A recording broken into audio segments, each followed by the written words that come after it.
Mesdames et messieurs les maires, chers collègues, mesdames et messieurs les conseillers municipaux, mesdames et messieurs les représentants de l'établissement public d'aménagement, messieurs de la police, mesdames et messieurs des pompiers, mesdames et messieurs les présidents d'associations, mesdames et messieurs les chefs d'entreprise qui êtes présents, nos commerces de proximité, les représentants des établissements scolaires, les syndicats. Chères Saviniennes et chers Saviniens, chers amis qui venez d'autres villes, je suis très touchée, particulièrement touchée ce soir, comme l'ensemble de mes élus du conseil municipal, ici présents, majorité comme opposition, c'est la démocratie, de vous voir ce soir si nombreuses et si nombreux pour cette traditionnelle cérémonie des vœux. Comme vous le savez, depuis le début de ce mandat, c'est simplement la deuxième cérémonie de vœux, puisque les 2 premières années ont été marquées par la pandémie qui ne nous avait pas permis de pouvoir célébrer les vœux en chaque début d'année. L'année dernière, sans doute, vous souvenez-vous, je vous avais parlé de cette occasion particulière pour l'année 2024 qui était celle des 50 ans de la ville nouvelle. Pas de plus bel anniversaire que les 50 ans pour rassembler pour construire cette ville dans l'intérêt général. L'intérêt général, c'est le seul aujourd'hui qui redore le blason de l'action politique et qui permettra de retisser les liens qui sont si abîmés entre les citoyens et la politique, parce que certaines femmes et certains hommes politiques ont abîmé l'action politique et aujourd'hui, les citoyens n'ont plus envie d'y participer. Cette cérémonie, elle est traditionnelle, bien sûr, sur la forme.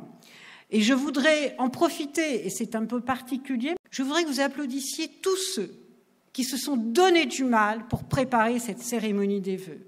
Le service communication, la logistique, le service de la police municipale, le service de la médiation, le service de l'événementiel, le service de la culture et les services du cabinet du maire. Merci de les applaudir.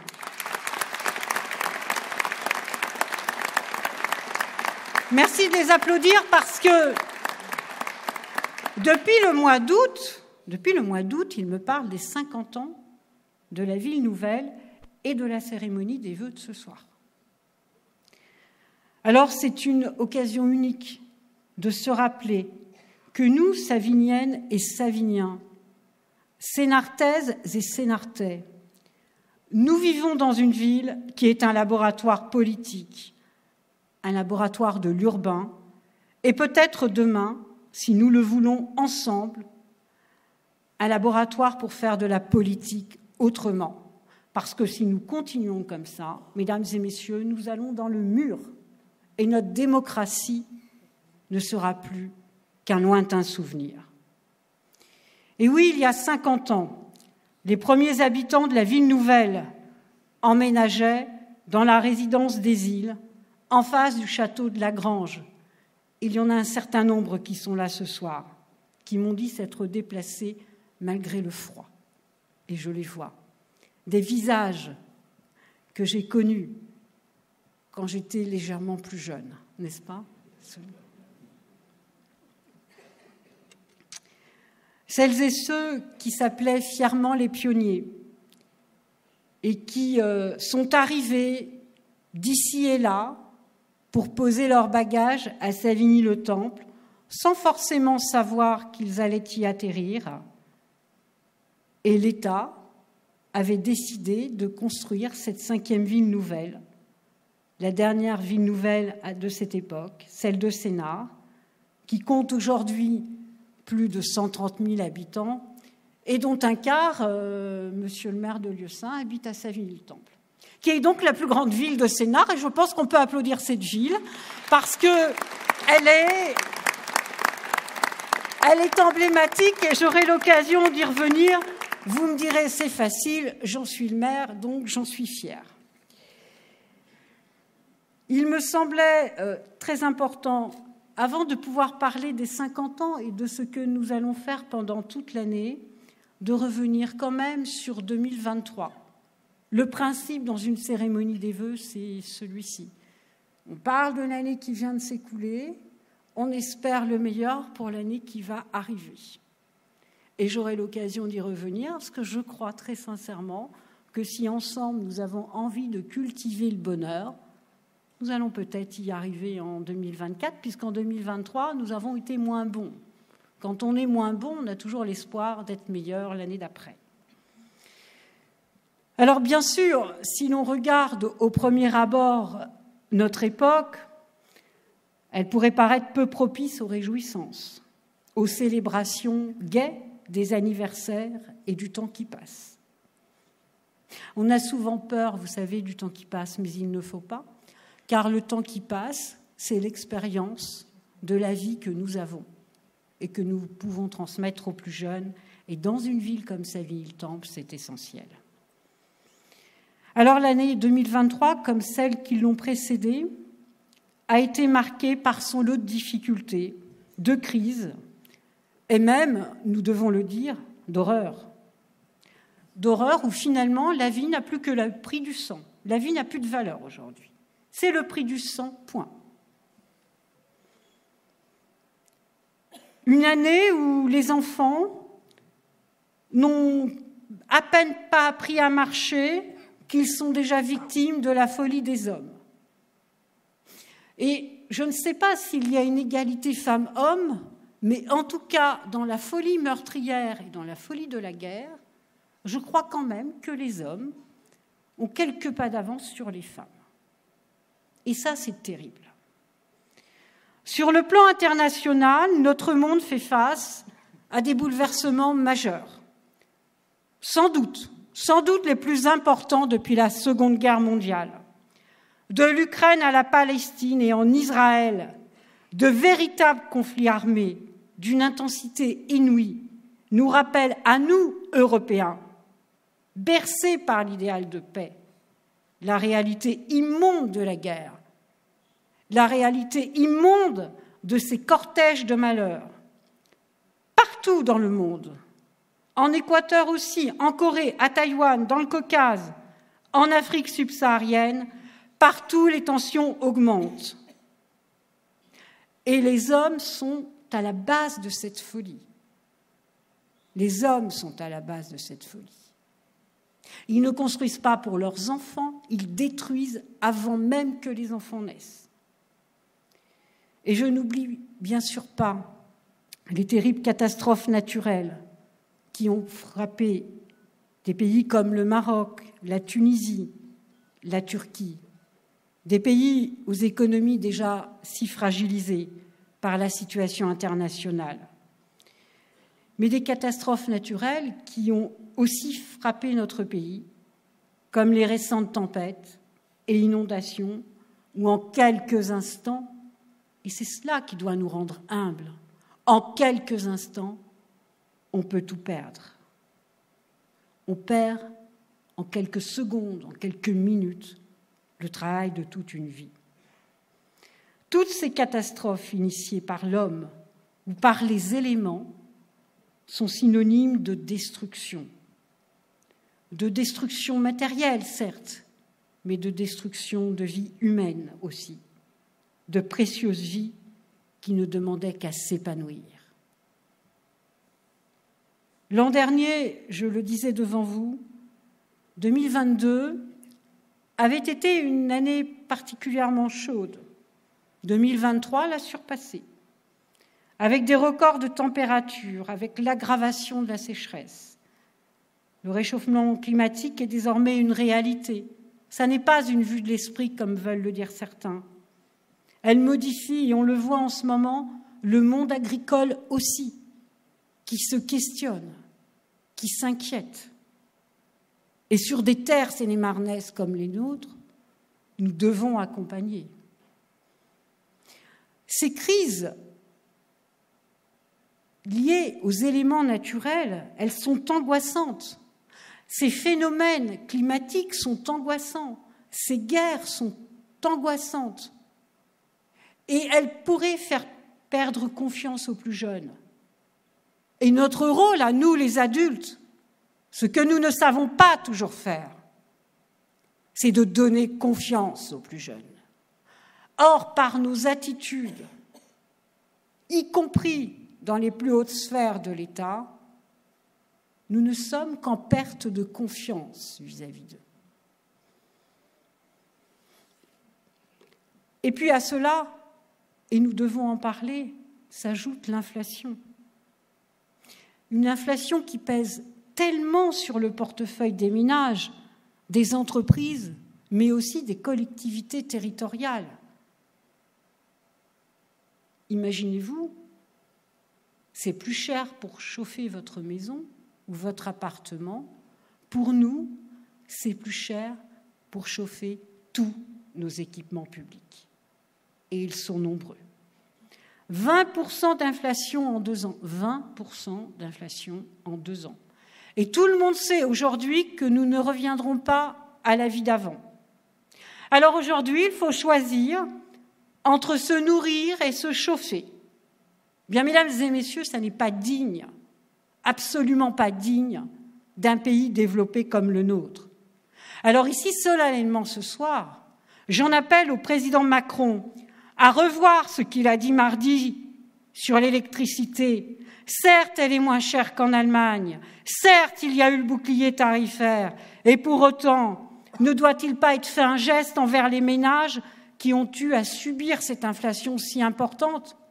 Eh bien, nous considérons que oui. Olivier en parlait hier soir dans ses vœux. Oui, il faut faire un geste vis-à-vis des ménages. Oui, il faut regarder comment vivent les ménages. Toutes ces tensions politiques et économiques qui parcourent notre société la divisent et favorisent la montée de toutes sortes de populismes. Chacun le sait, le populisme, c'est le cancer de nos sociétés. Même bien habillé, même bien paré, le populisme est dangereux. Il l'est sans doute encore plus quand il fait croire qu'il a revêtu les habits de la République et de la démocratie. Alors ne vous y trompez pas, mais c'est aussi aux partis républicains et de gouvernement de redonner l'espoir et le vrai. Et on le sait aujourd'hui, les batailles de politique politicienne telles qu'on les voit tous les jours amènent chaque jour un peu plus à notre perte et éloignent le citoyen de la vie politique et de la gestion de la cité. Alors, mesdames et messieurs, je vous demande d'applaudir la République, la vraie. Applaudissez la République. Applaudissez-la car elle est en souffrance.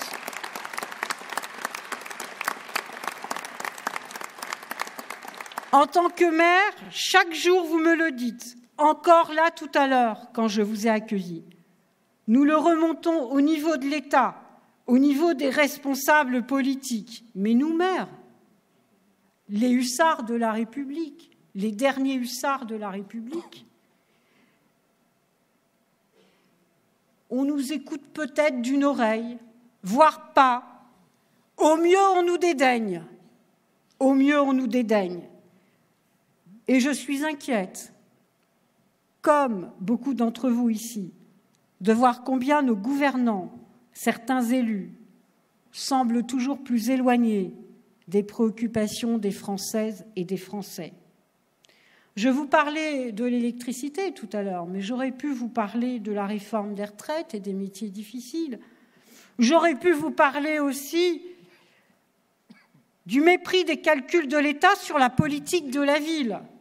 Une politique non structurelle qui ne permet pas aujourd'hui de juguler les inégalités de destin, dont on se demande finalement si ces fameuses inégalités n'arrangent pas certains.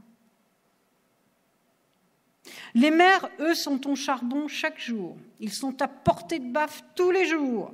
Ils font le pays et absorbent souvent sur leur budget des décisions unilatérales de l'État sans aucune compensation ou très peu. Face à nos interpellations, face à nos alertes, nous n'avons droit qu'à la condescendance, et encore plus en grande banlieue, et encore plus sur Sénart, où la valeur ajoutée du territoire qui, depuis 50 ans, a construit autant de logements, n'est pas reconnue au plus haut sommet de l'État. Je crois qu'on ne connaît même pas Sénart. Des fois, je me pose la question. Alors nous, ce que nous voulons ici, c'est une reconnaissance de la vraie vie, une reconnaissance pour des élus qui n'ont pas le temps de se rendre sous les ors de la République et encore moins de parcourir les plateaux de la télévision. Nous ne voulons pas de loi qui divise nos villes et nos quartiers, nous jetant dans les bras des extrêmes, les plus dangereux pour la République. Comme nous avons pu le voir ces dernières semaines, nous voulons la reconnaissance des parcours républicains. Nous voulons la possibilité pour chaque enfant, il y a des enfants là ce soir, d'où que viennent leurs parents, peu importe la ville où ils habitent, peu importe la rue où ils habitent, eh bien que ces enfants aient l'espoir de réemprunter l'ascenseur social que beaucoup d'entre nous on peut connaître. C'est cela que nous voulons et c'est ce pourquoi nous nous battons ici. Et je ne doute pas, je parlais de rassemblement tout à l'heure, que l'opposition qui est assise à nos côtés au quotidien, eh bien, partage les mêmes idées. Chaque jour ici, à Savigny, les élus, les services de la ville se retroussent les manches pour trouver des solutions, pour innover, pour rendre le service au public, parce que dans la notion de service public, c'est rendre le service au public, souvent galvaudé. Nous le faisons avec face, avec courage, avec détermination, et nous continuerons. Et je veux remercier ici cette communauté savignienne.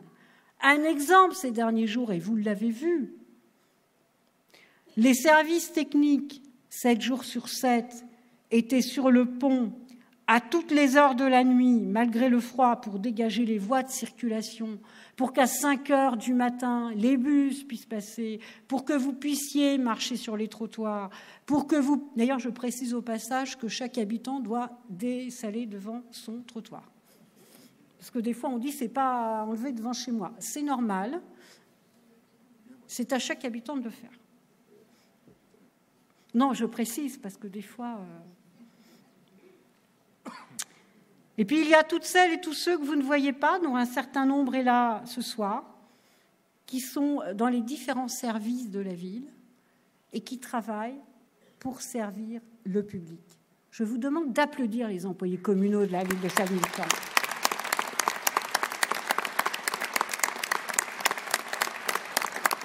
De les applaudir encore plus.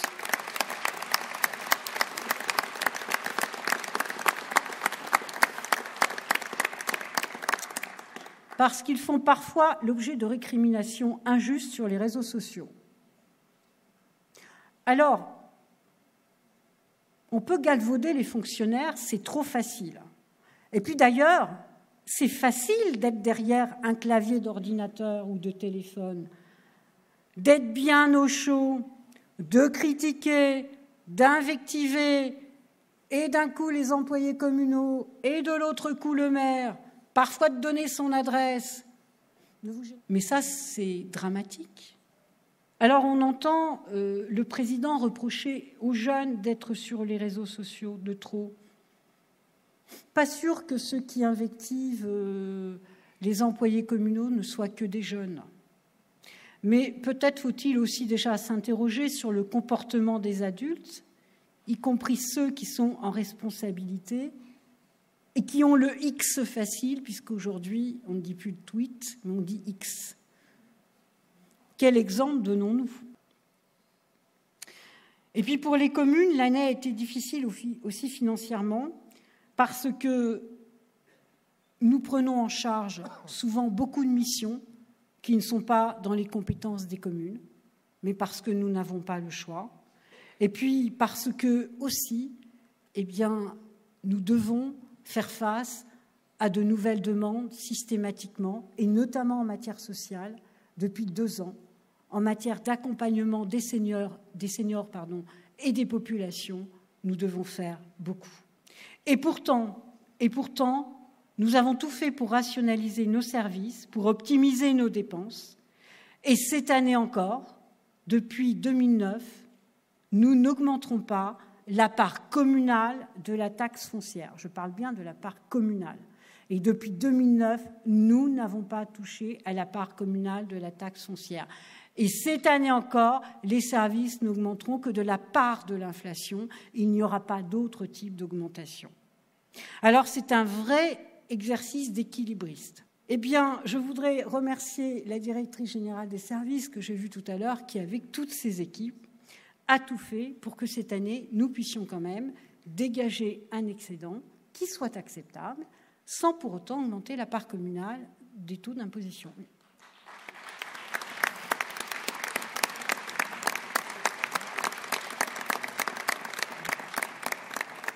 Alors, les sujets d'inquiétude, ils sont vraiment là, vous l'avez compris, ils sont réels, ils sont nombreux. La tentation est grande, face à ce monde incertain et violent, de céder à l'abattement, à la résignation, au repli sur soi, voire à la colère. De trouver des boucs émissaires, c'est si facile de dire que c'est pas moi, c'est l'autre, pour tous nos malheurs. Et pourtant, nous devons rester soudés et donner de l'espoir. Et voyez ici sur cette estrade, vous avez des gens qui sont peut-être différents, mais qui sont soudés. Près de 1300 maires depuis 2020 ont démissionné. C'est beaucoup, 1300. Moi, je crois qu'il ne faut pas. Il ne faut pas parce qu'il ne faut jamais baisser les bras. C'est comme dans la vie. Il faut toujours surmonter les obstacles. Alors, à portée de baffe, je vous disais un maire, c'est vrai, mais à portée de compliments aussi. Et de parfois beaucoup de compliments, des compliments simples, des compliments des enfants, et c'est la plus belle des récompenses.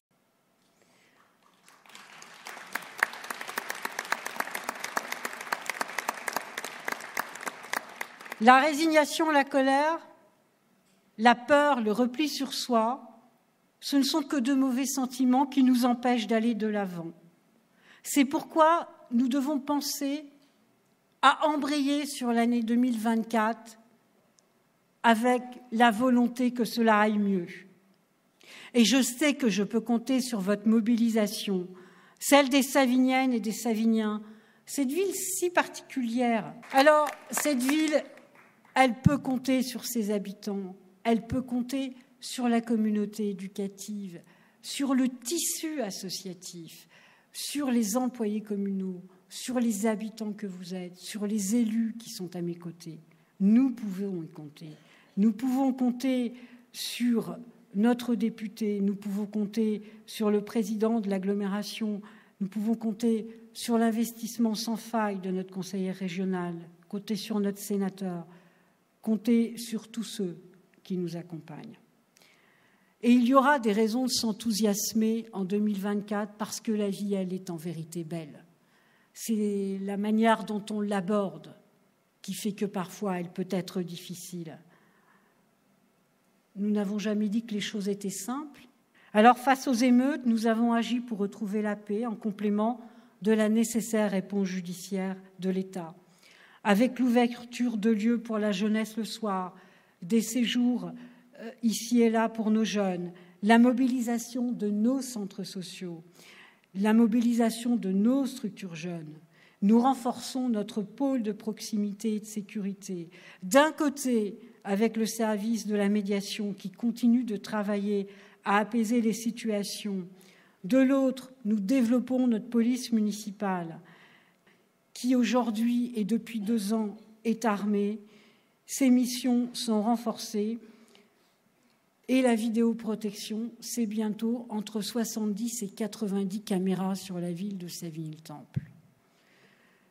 Mais en vérité, sachez-le, en 2023, la délinquance a chuté de 10%, la délinquance générale, et les cambriolages de 36%.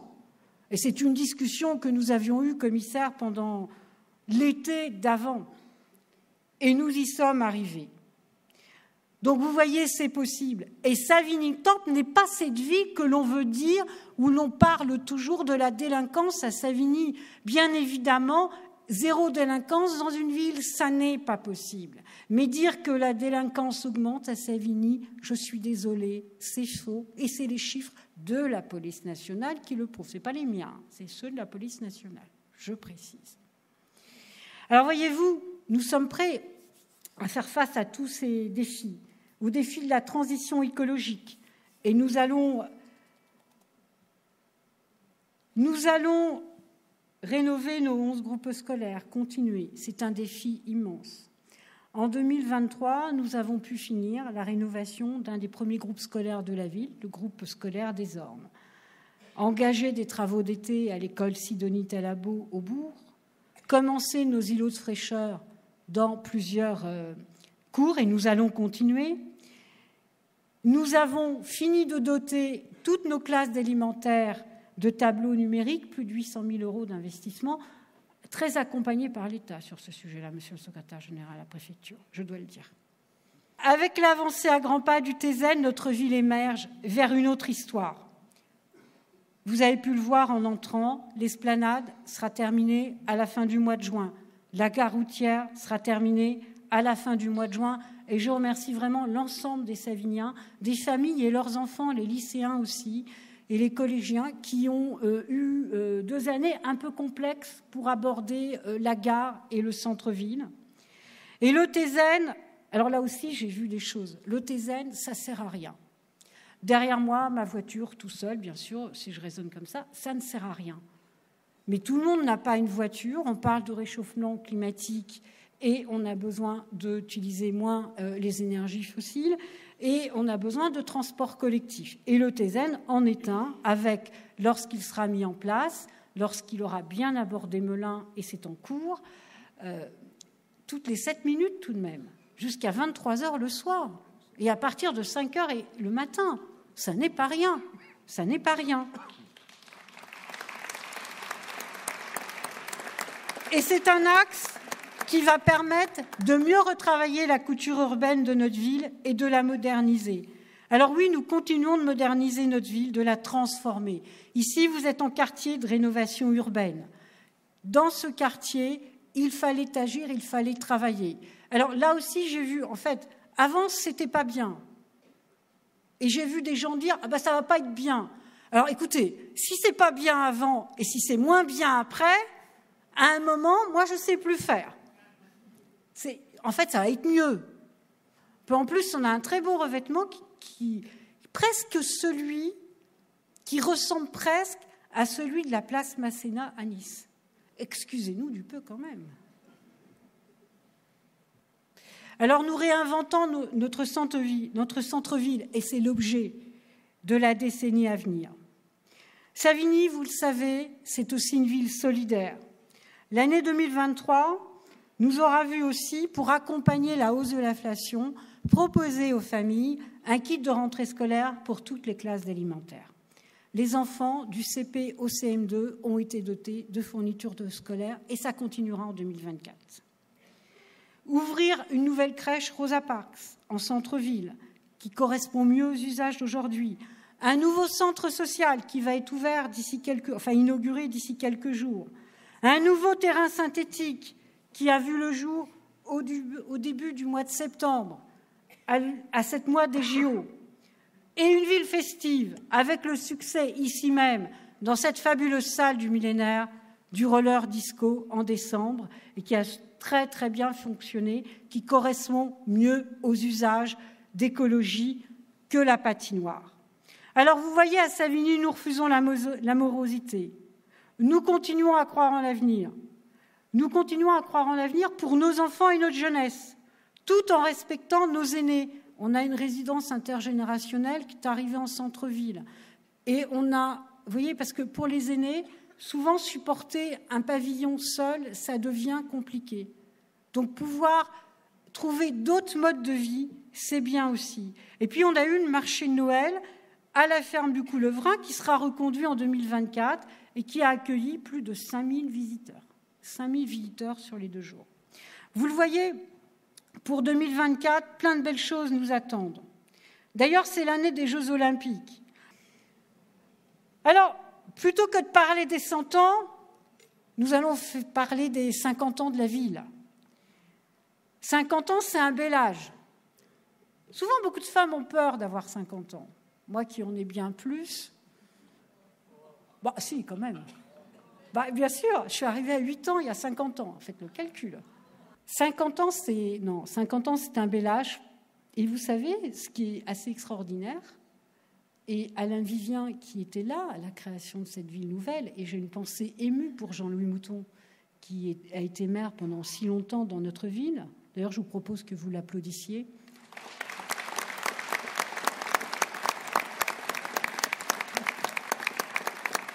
Que de chemin parcouru quand même en 50 ans. Finalement, 50 ans, c'est pas beaucoup dans une ville. Mais elles ont participé, ces villes, au nécessaire effort pour le logement. Un toit pour beaucoup. Et je vous rappelle qu'en 1954, il y a eu l'appel de l'abbé Pierre qui rappelait déjà qu'il fallait traiter dignement la précarité. Et aujourd'hui, vous avez vu où nous en sommes depuis. Nous sommes passés d'un petit village briard en 1974 avec 710 habitants à aujourd'hui 30 510 habitants. Alors les villes nouvelles, elles n'ont pas eu que des avantages, et elles n'ont pas que des avantages. Elles ont parfois été trop construites, le tout pour la voiture. Et maintenant, il faut refaire en arrière. Finalement, il faut retravailler les villes qui ont été créées il y a 50 ans pour finalement leur redonner l'aspect des villes anciennes. Tout un travail, comme quoi il faut toujours remettre son métier sur l'ouvrage. Mais ce modèle a eu ses atouts en termes de logement, en termes aussi de développement harmonieux d'une ville nature, et je le maintiens, Savigny est une ville nature, mais aussi des coûts énergivores, avec des transports publics qui sont souvent pas suffisamment efficaces parce que trop d'étalement urbain, avec des pavillons qui ne sont plus forcément aux normes. Vous voyez, on parle souvent des bailleurs sociaux, mais on oublie de parler des petits propriétaires qui doivent améliorer leur pavillon pour pouvoir être mieux chauffés. C'est très certainement l'enjeu de cette prochaine décennie, de faire de cette ville, qui est la plus grande de Sénart, et ça j'en suis fière, c'est la vérité, une nouvelle ville qui alliera urbanité pour répondre au cycle de vie en matière de logement, parce qu'on n'a pas toujours besoin de la même chose. On peut avoir besoin d'un pavillon quand on a des enfants, pas sûr qu'on ait forcément besoin d'un pavillon à 70 ans. Et ça, il faut l'anticiper.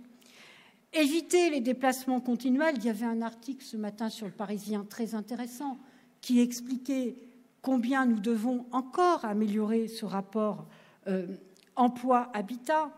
Éviter le tout-voiture, avoir des transports collectifs de qualité, reconstruire la ville sur la ville, de toute façon on ne peut plus faire autrement, mais reconstruire la ville sur la ville pour conserver les terres agricoles. Et notre ville, elle s'y prête, la conception de notre ville s'y prête, elle est prête et nous le ferons avec vous. N'était-ce pas la promesse des pionniers, celle d'une ville dans la nature, entourée de plans d'eau et de forêts, 17 lacs à Savigny, et finalement, c'est en adéquation avec les besoins actuels de notre société. Ce mandat 2020-2026 a été celui de la mutation de la ville nouvelle vers la nouvelle ville, d'un développement urbain durable et soutenable. Nous sommes en train de le faire et de le construire ensemble, loin d'une boboisation dogmatique qui ne répond pas aux besoins de tous les ménages, mais avec du sens pour toutes les générations qui ont planté leurs racines dans notre ville. Et moi, je me souviens, quand je suis arrivée, tout le monde disait « je repartirai en province d'où je viens ». Les gens sont restés. Et il y a des familles de plusieurs générations aujourd'hui sur Savigny. Alors, nous venons ici, devant vous, tous ensemble, avec un sentiment du devoir accompli pour ces 50 premières années. Mais il reste encore à faire, très certainement pour les 50 ans à venir.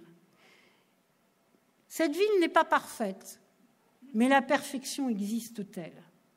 Cette ville a beaucoup d'atouts, par contre. Notre ville a des défis à relever. Et il va falloir le faire pour rénover un certain nombre de nos équipements répondent en termes écologiques. Ils ont tous été construits à la même année, dans la même période. Lutter contre la dégradation de l'habitat à certains endroits, et nous mettrons tout en œuvre pour l'assurer. Se battre aussi contre des comportements insupportables de celles et ceux qui manquent de civisme. Sur les stationnements, alors la police municipale, figurez-vous, avant ne travaillait pas assez, et maintenant voilà qu'elle travaille trop.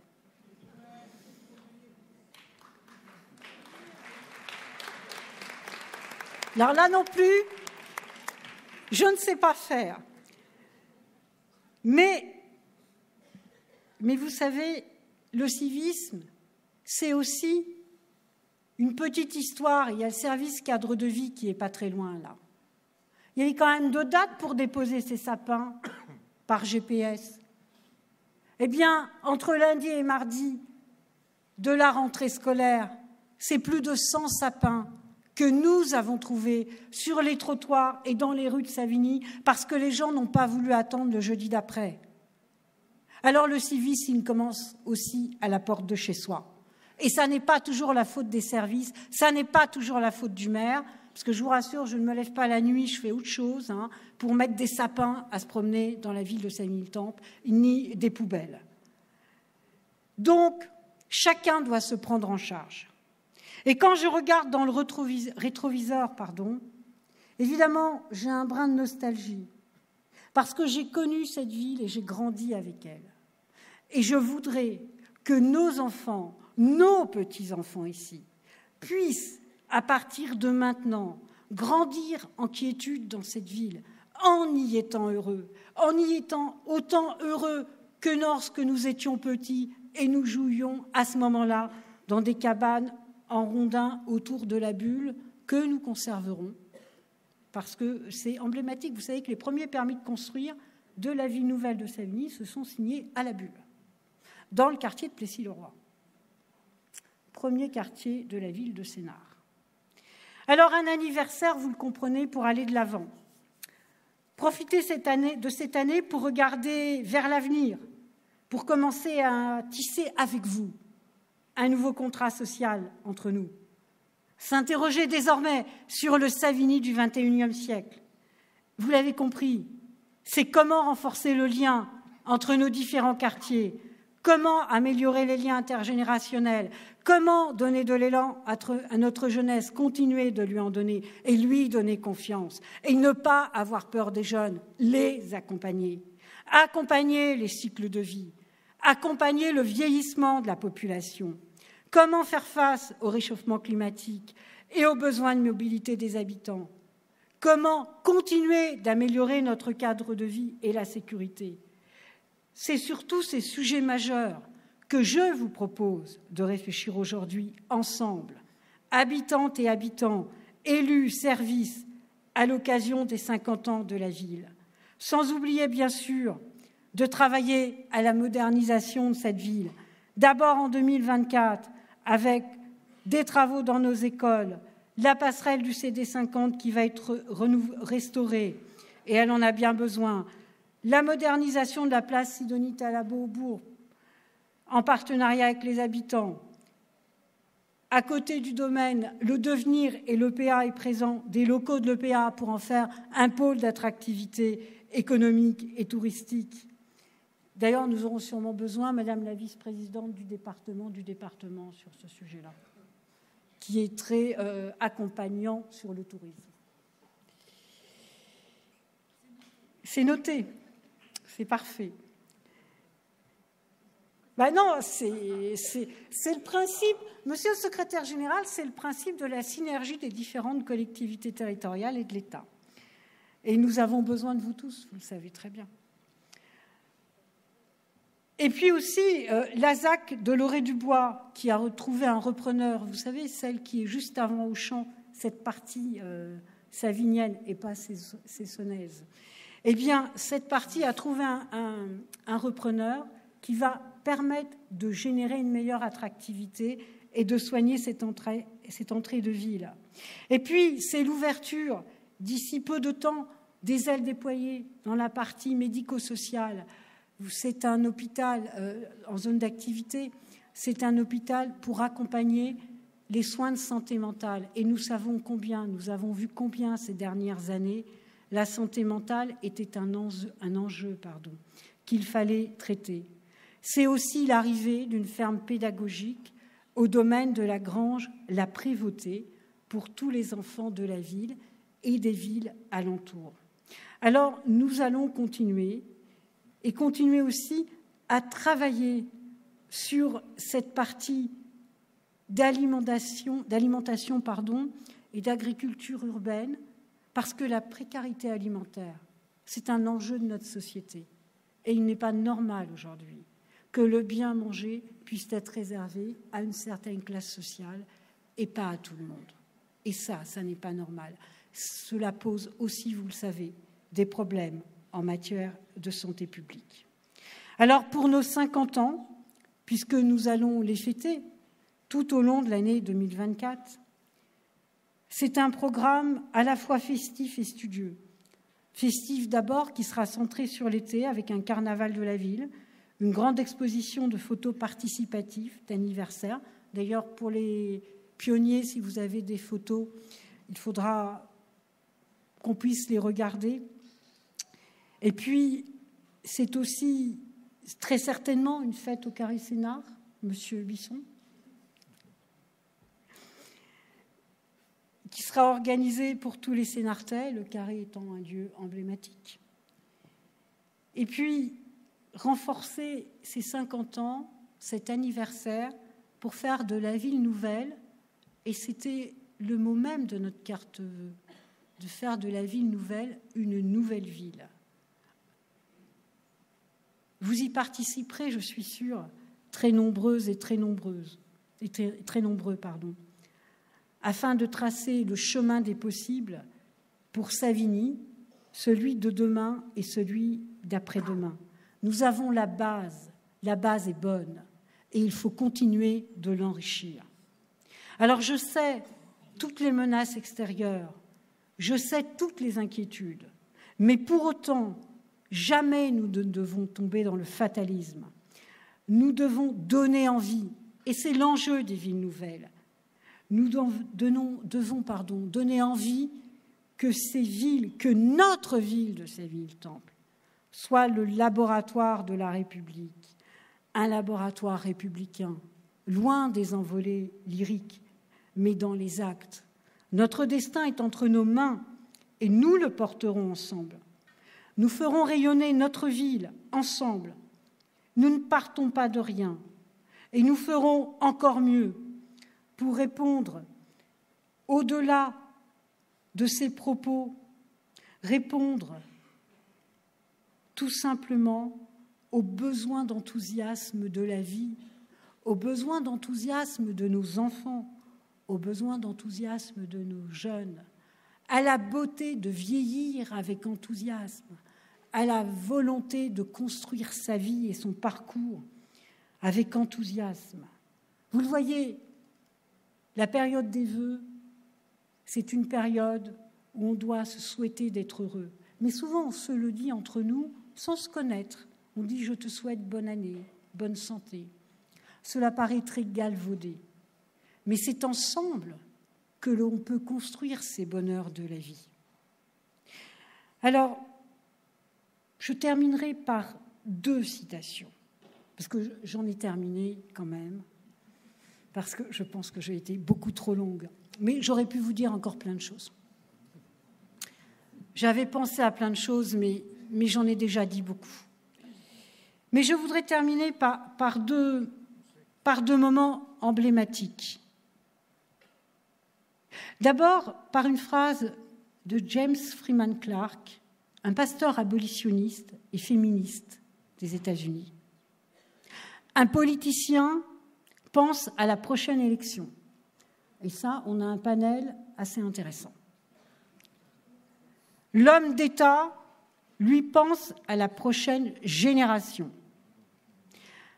Eh bien, j'espère que nous ferons de cette année à Savigny-le-Temple celle de la génération qui vient.